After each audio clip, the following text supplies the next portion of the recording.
Unisekta. Jadi di Unisekta tahun hari ini kita bakalan berbicara dan berdiskusi nih dengan salah satu alumni Unisekta yang pastinya bakalan memberikan kita banyak nih insight dan manfaat pastinya. Nah, sebelumnya perkenalkan saya Nuraini selaku Kepala Bidang Pengembangan Organisasi BPH Unisekta Unhas periode 2025-2026. Nah, pada Unisekta tahun hari ini saya bersama dengan salah satu kakak alumni Unisekta. Mungkin bisa diperkenalkan namanya, Kak? Ya, jadi saya ini alumni Unisekta, saya angkatan 2016. Ya, jadi Kak Ilmi mungkin bisa dijelaskan nih selama di Unisekta Kakak partisipasinya atau bentuk kegiatannya di Unisekta itu pasnya angkatan Kakak itu seperti apa? Jadi kan saya ini tuh angkatan 2016. Jadi dulu itu pas maba saya ini sama teman-teman jadi ketua angkatan. Ketua angkatan. Jadi ya gitulah, banyak pelajaran yang diambil. Dan memang menurutku dibandingkan dengan organisasi lain yang saya ikuti, karena kan selama pas mahasiswa itu saya ikut BEM, saya ikut Unisekta, ikut beberapa organisasi juga. Salah satu yang paling membangun fondasi itu sampai saat ini itu di Unisekta.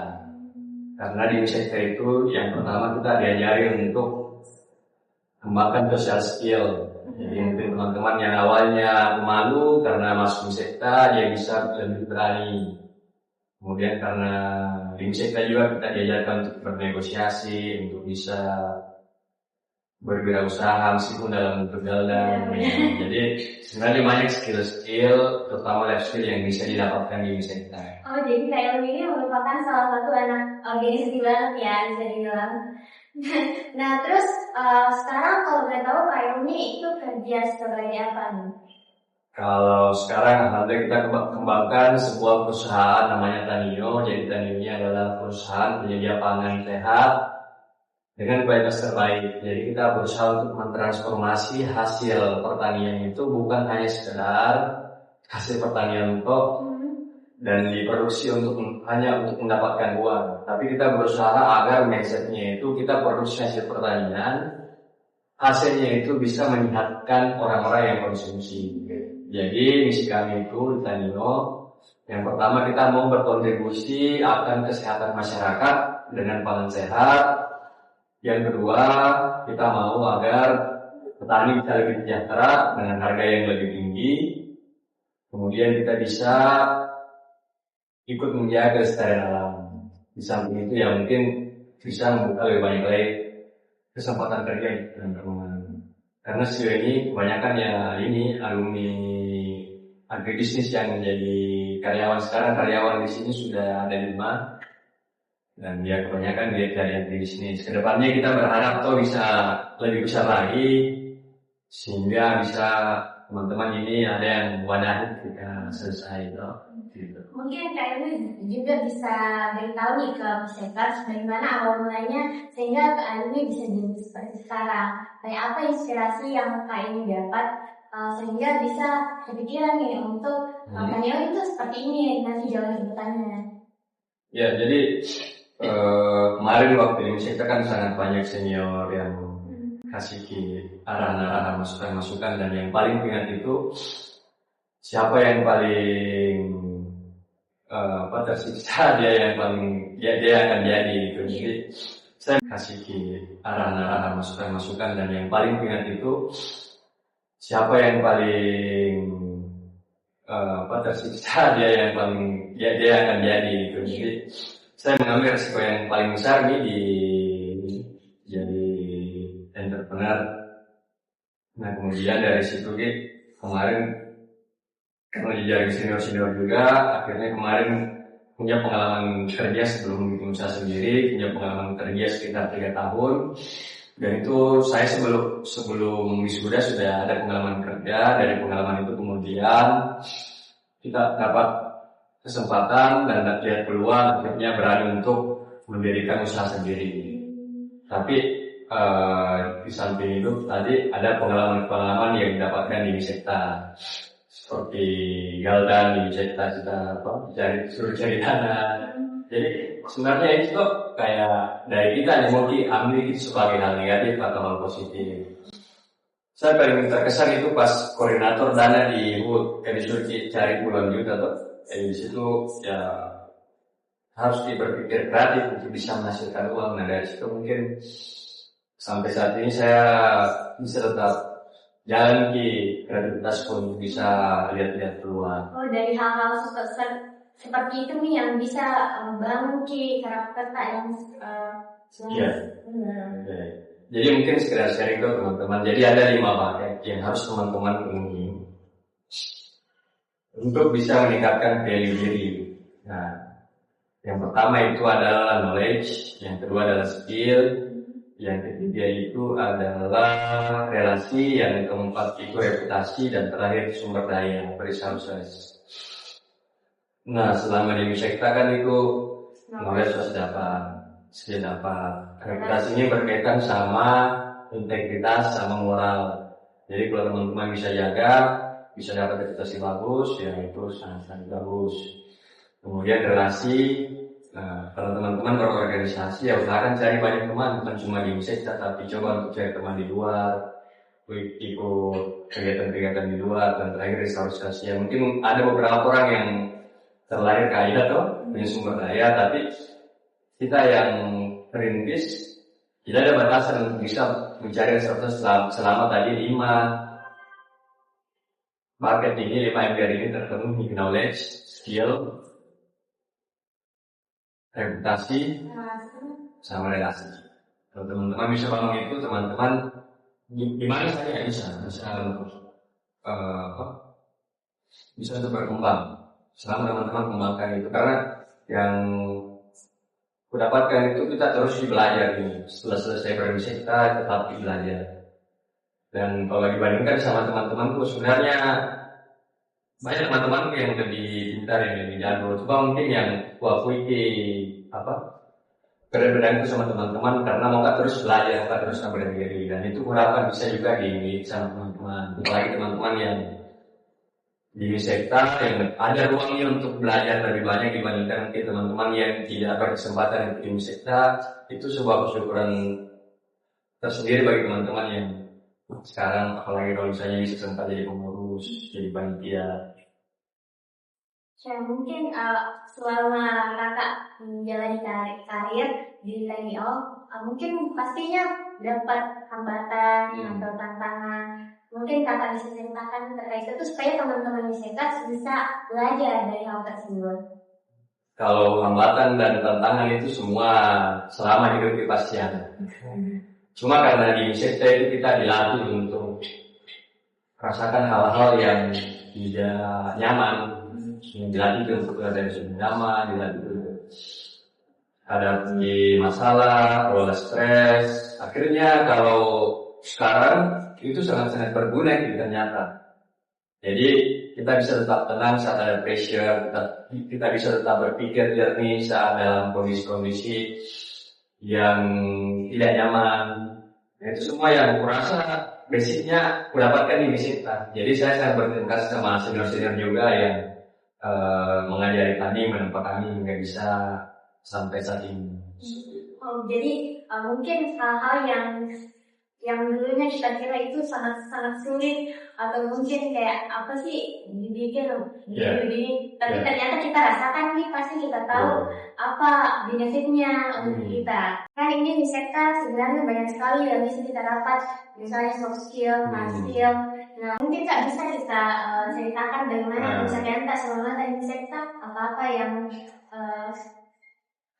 jadi kayak mungkin kita bisa ceritakan bagaimana pencapaian tak selama tak di Wisekta darinya maba sampainya alumni sampainya mungkin sekarang masih di Wisekta.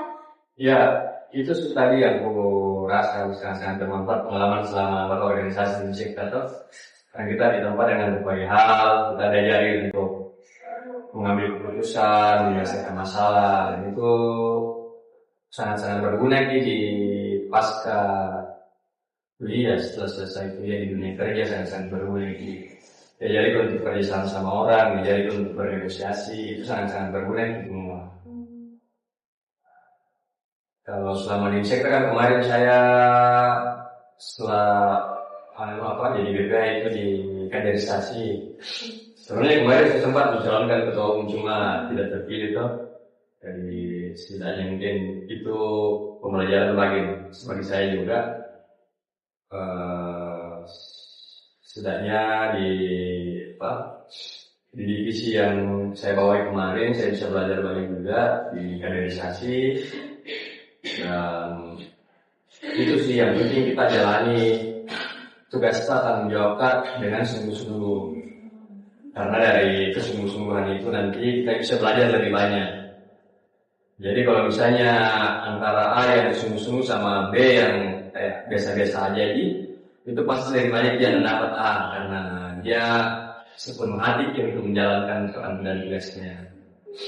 Karena itu akan berpengaruh sama reputasinya teman-teman ke depan. Kalau misalnya teman-teman jadi DPH saja, tidak bisa jalankan tugas, jadi panitia saja, tidak bisa kasih contoh sama adik-adik maba, bagaimana teman-teman mau jaga reputasi ke depannya. Padahal reputasi sangat penting.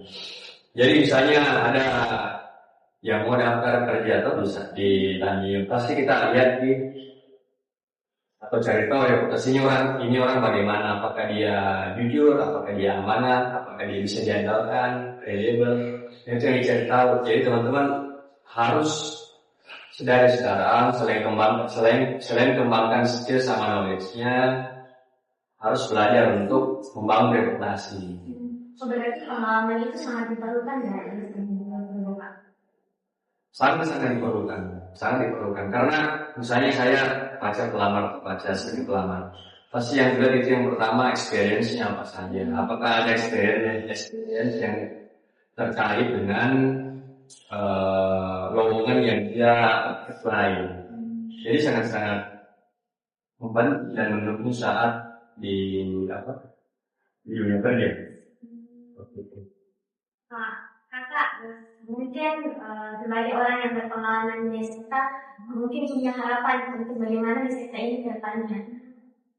Ya, harapan itu sebenarnya bagaimana caranya teman-teman di sekta coba banyak-banyak untuk refleksi tentang nilai-nilai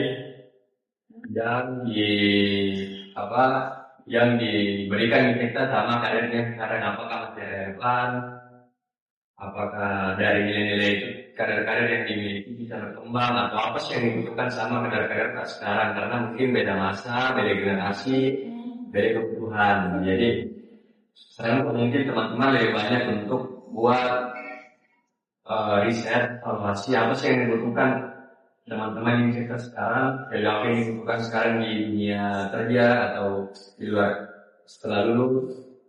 Itu yang teman-teman garis sehingga sekta itu bisa memberikan value kepada kader-kadernya, sehingga kader-kader di sekta setelah selesai bisa betul diandalkan dan menjaga nama baik di sekta. Karena kalau misalnya kita tidak update, tidak bisa adaptif dengan zaman, itu agak susah nanti. Sekarang makin banyak organisasi di internal, makin banyak organisasi, makin banyak pilihan. Sebenarnya mungkin kamu terus hidup, mau terus ramai anggotanya ya harus beradaptasi apa sih yang dibutuhkan sama anggota saat ini, dan itu harus banyak-banyak feedback dan evaluasi. Jadi sistem ini harus berkembang dan ya wajib pasti harus berkembang. Cuma tadi secara kalau bisa buat semacam ini feedback. Saya bisa satu anggota baru, apakah dia apa yang sebenarnya diharapkan di sekta sih, kenapa masuk di sekta, terus apa ekspektasinya itu terpenuhi atau tidak, kira-kira apa yang bisa memenuhi ekspektasinya. Itu mungkin yang jadi tantangannya sekarang organisasi tingkat kampus. Karena di perusahaan pun kita seperti itu, kita ada feedback pelanggan, feedback ke karyawan. Jadi kita harus memenuhi semua, bukan memenuhi sih, harus berupaya untuk lihat di kebutuhan-kebutuhan apa yang dibutuhkan sama karyawan, sama pelanggan. Begitupun di Wisata harus dilakukan sama pengurus, sama anggota, sama alumni kalau bisa.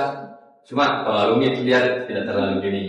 Mau saya sama anggota sama pengurus. Kan ini kan di data pasti banyak banget soft skill dan hard skill yang kita dapat dari organisasi itu diperlukan sekali. Nah, kira-kira yang diperlukan itu soft skill yang seperti apa dan hard skill yang seperti apa? Yang sangat-sangat dibutuhkan itu harus diperlukan. Kalau saya pesan kok itu mesti saja reliable, bisa diandalkan.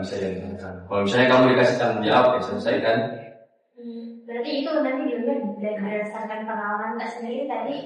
Itu kan nanti ketika berhasil kan untuk selesaikan berhasil diselesaikan sebuah tugas, pasti di matanya orang-orang, oh ini orang bisa diandalkan. Dan itu bakalan terus compounding, terus orang semakin lihat reputasi akan terbangun itu reputasinya, dan dengan reputasi yang semakin bagus, pasti lebih banyak orang yang percaya, lebih mudah juga untuk bangun relasi. Ya berarti itu bisa dibangun dari sekarang kan? Iya, seharusnya dari sekarang. Kalau bisa dari sekarang, kenapa harus menunggu toh? Berarti hal yang kayak reputasi itu harus dibangun dari sekarang. Terus berarti dia dimulai darinya misalnya sekarang kayak ada nih tanggung jawabnya ini dikasih, berarti harus diselesaikan saat itu juga. Iya, harus diselesaikan. Karena kalau misalnya tanggung jawab itu satu kali terpatahkan, satu kali buat orang kecewa, pasti reputasinya juga hancur. Pasti bakalan ada, meskipun tidak terlihat, pasti kepalanya, oh ini tidak bisa diandalkan dunia orang. Itu yang jadi pesanku sih. Karena di mana-mana di dunia kerja juga begitu. Apa kita bisa diandalkan atau tidak? Pasti orang-orang yang sudah punya karakter seperti itu bisa diandalkan. Pasti mudah diterima dimanapun dan lebih bisa kita berkembang. Selain mudah diandalkan, yang kedua adalah terus belajar. Jadi jangan cepat puas sama apa yang kita dapat sekarang. Ya, jadi kadang itu kita merasa terlalu pintar nih sehingga kita nggak pernah belajar. Padahal dunia terus berkembang, pasti terus update, pasti terus belajar. Meskipun mungkin dirasa tidak bisa merasa cukup sih, harus kita terus belajar. Ya kadang-kadang kalau pengetahuan yang kita dapat, pengetahuan baru yang kita dapat, itu bisa jadi memunculkan pertanyaan baru. Betul. Jadi harus terus update, harus terus belajar, karena dengan belajar ini kita bisa dapat knowledge yang lebih banyak, skill yang lebih berkembang. Tapi pintunya itu di knowledge. Iya, karena dari pengalaman betul bedanya orang yang punya pendapatan 1 miliar sama pendapatan 1 juta. Di knowledge-nya ya. Di knowledge-nya yang beda. Ada yang nggak tahu itu orang yang bisa dapat 1 M per bulan, yang tidak tahu sama yang cuma bisa carikan 1 juta per bulan. Itu bedanya dari gimana? Ada yang dia tahu. Yang dia tahu sama orang-orang yang cuma bisa menghasilkan 1 juta per bulan. Bukan masalah mindset. Ya salah satunya mindset ya. Begitu tadi mindset ada yang dia tahu. Kemudian ada yang dia dilakukan sama orang yang menghasilkan 1 juta per bulan ini. Mungkin setahu Kak itu karena orang yang 1 juta ini dia takut untuk mengambil resiko dibandingkan dengan orang yang penghasilannya 1 miliar. Ya itu tadi ada yang dia tahu, ini yang 1 M, yang dia tahu sama yang 1 juta. Jadi dia tak di situ tadi di mindset, knowledge, skill, gitu. Oh berarti dia ini yang 1 juta, dia harus untuk terus mencari tahu, supaya bagaimana dia tahu hal yang nggak tahu ini yang 1 miliar. Bahkan yang 1 M itu nggak tahu bagaimana. Terus karena beta di ini knowledge, dan semakin sering belajar, semakin sering ketemu orang, banyak lagi hal-hal baru yang bisa didapat. Jadi saya nggak pernah datang sendiri pun untuk ketemu sama siapapun. Jadi saya dulu waktu di Wisata banyak juga senior di luar Wisata. Maksudnya pengertian itu yang bisa kasih ilmu, yang bisa tempat belajar. Nah, sekarang begitu cara aku untuk bangun relasi sama orang. Oh berarti itu bagaimana cara kita untuk Dapat ilmu relasi Pak. Ya kita yang datang sama itu orang, karena kan kita yang butuh ilmunya, kita yang Datang basa-basi, terus nanti bertanya soal ya bisnis. ya gitu. Tapi itu yang berlaku dulu waktu di sektor juga. Kalau ada yang tidak tahu ya ke senior kalau bertanya. Jadi ini sektor bisa sebagai wadah, bisa banget sebagai wadah untuk cara kita menggait atau kenalan sama senior-senior di luar sektor maupun bisa juga untuk di luar sektor. Ya jadi dengan bersektor teman-teman terbangun nih mindsetnya untuk terus belajar, terus bangun diskusi sama senior, bangun dialog sama senior kan. Sebenarnya mereka juga ada ini, tidak tertutup di pelada teman-teman mau datang kok pasti sama IT. Cuma kan biasa teman-teman itu kayak ragu-ragu, takut. Kalau sebenarnya kesuka-suka kan di sini perlu datang begini. Dan saya begini kan? Iya. Cuma kan biasa anak-anak mungkin malu-malu dan kalau sebenarnya ini senior juga sebenarnya kalau ada juniornya yang bertanya kan bisa ada seperti itu. Seperti kadang junior bagus untuk bertanya. Ya, salah satu hal yang menurutku paling menghambat itu adalah ketakutan atas hal-hal yang belum terjadi. Ya, benar-benar. Karena kita lebih takut biasa sama yang belum terjadi sekalipun. Padahal kalau dilakukan tuh biasa dipain. Jadi ya kayak kita takut akan asumsi yang belum terjadi. Padahal kalau misalnya kita lakukan ternyata tidak sebenar itu. Biasa sih takut dianggap bodoh, takut dianggap ABCD sama orang lain, padahal nggak perlu itu dipikirkan. Tiap orang punya tugas salah lakukan saya yang terbaik. Tugasnya orang menilai apakah kerjanya bagus atau tidak, itu bukan tugas saya. Ya lakukan saya yang terbaik yang bisa dilakukan, bisa diandalkan terus belajar. Bahkan dari pernyataan negatif seperti itu harusnya bisa untuk jadi tanjakan untuk diri. Harus karena bisa didapat feedback. Kalau misalnya orang mengatakan kita bodoh, ya kita bisa untuk cari untuk ungkap itu dengan tindakan tak. Ya betul. Jadi mungkin sakit hati satu 2 jam toh. Itu ya harus bagaimana caranya hal yang negatif itu kamu buat jadi positif. Karena kan itu yang bedakan sama mungkin orang yang lain tuh. Mentalitas tak seperti apa. Dan itu yang kurang didapatkan di kita yang bilang sama senior kemarin itu mentalitas. Kak, ada pesan-pesannya untuk teman-teman di sektor yang lagi nontonin podcast di sektor tahun ini? Itu tadi yang saya bilang itu bisa diandalkan, terus belajar, bangun reputasi, bangun relasi, ya ini Mungkin sekitar itu tadi pembicaraan kita dan diskusi kita dengan Kak Edi selaku alumni sektor.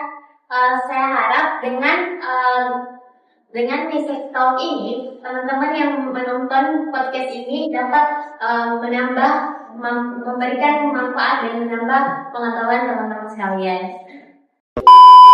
Sekta, Jaya Sekta, Sekta, Jaya Sekta, Sekta, Jaya Sekta.